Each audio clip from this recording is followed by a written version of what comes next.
answering any interview question, 3 vital steps to success. Job interviews are a stressful experience, but if you follow 3 vital steps, you'll be more confident and more successful. First, before the interview, anticipate the questions you're likely to get.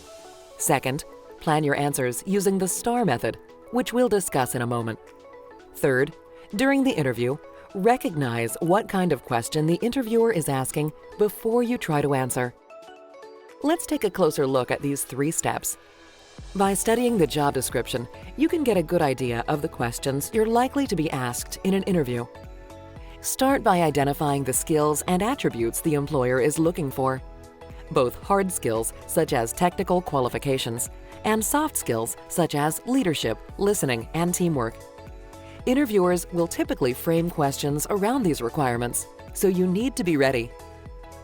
Now, match those employer needs with your capabilities, education, and experience. For example, if the employer wants someone with leadership skills, identify ways that you have exhibited leadership at work, in college, or in volunteer activities. Think creatively here. Even if your experience or skills don't match exactly, think of ways that you demonstrate the general capability.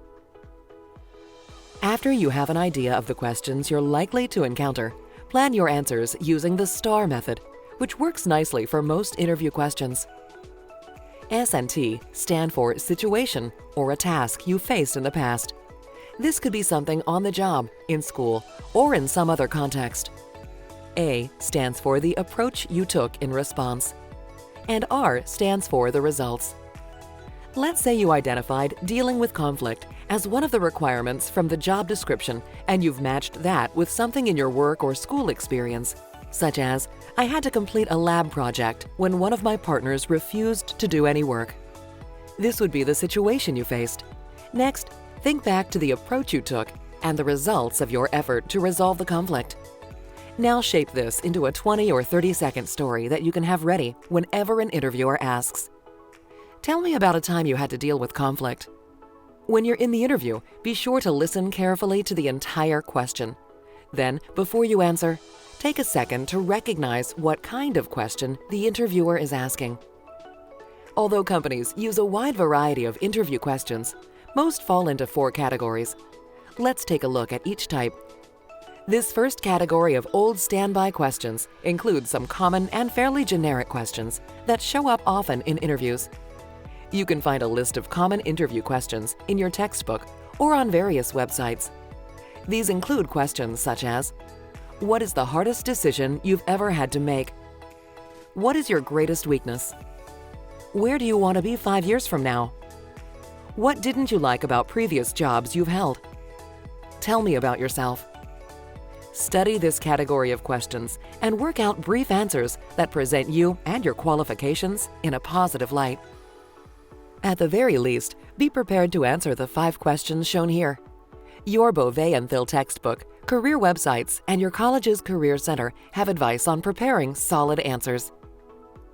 Next is a category of questions that relate specifically to you and your qualifications and experience. These behavioral questions explore how you handled various situations in the past. They often deal with teamwork, communication, leadership, conflict resolution, problem solving, and other soft skill areas.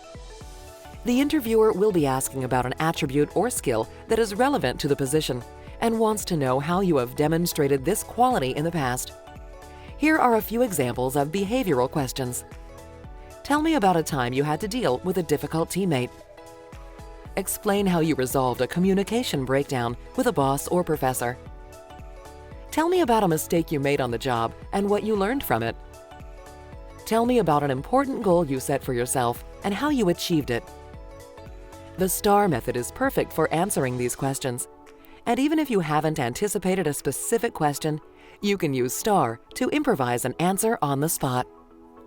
The next group, situational questions, are similar to behavioral questions, but they deal with hypothetical situations in the future rather than actual situations from your past. The STAR method is also a great way to answer these questions, but they are a little more challenging than behavioral questions because you have to imagine yourself on the job in whatever situation the interviewer has described, and then figure out the approach you would take. After describing that approach, you can then speculate on the likely results. If you've prepared well by studying the job description and researching the company, you'll have a better chance of identifying an approach that will impress the interviewer. For example, if you know this company puts a high priority on customer satisfaction and the situational question is a customer service scenario, you should describe an approach that would lead to a satisfied customer. The final category are those questions that we might label as impossible to answer. An interviewer may ask you something bizarre such as, "How many light bulbs are there in the United States?" Or, "How would you lift a car to the top of this building?" The point of these questions isn't to see if you can get the answer right, but how you approach the problem. The interviewer wants to know if you can think on your feet and construct a logical way to move toward an answer. Start by identifying any information you have and work forward from there, letting the interviewer hear your thought process. It's fine to think out loud when answering these questions. With the light bulb question, for example, you could start with a guess of how many people there are in the U.S. and divide that by a guess of the average number of people per household to arrive at the number of households, and then estimate how many light bulbs are in the average house or apartment. And then do the same thing for schools, office buildings, and so on. Again, the point isn't to get the right answer, but to show that you can think in a logical fashion. So when you're getting ready for job interviews, remember these 3 steps. Before the interview, anticipate the questions you are likely to get by researching the position and reviewing your qualifications. Plan your answers by using the STAR method wherever it applies. And during the interview, recognize the types of questions you are being asked before you try to answer them. With this approach, you'll reduce the stress of interviewing and be ready with clear, concise, and impressive answers.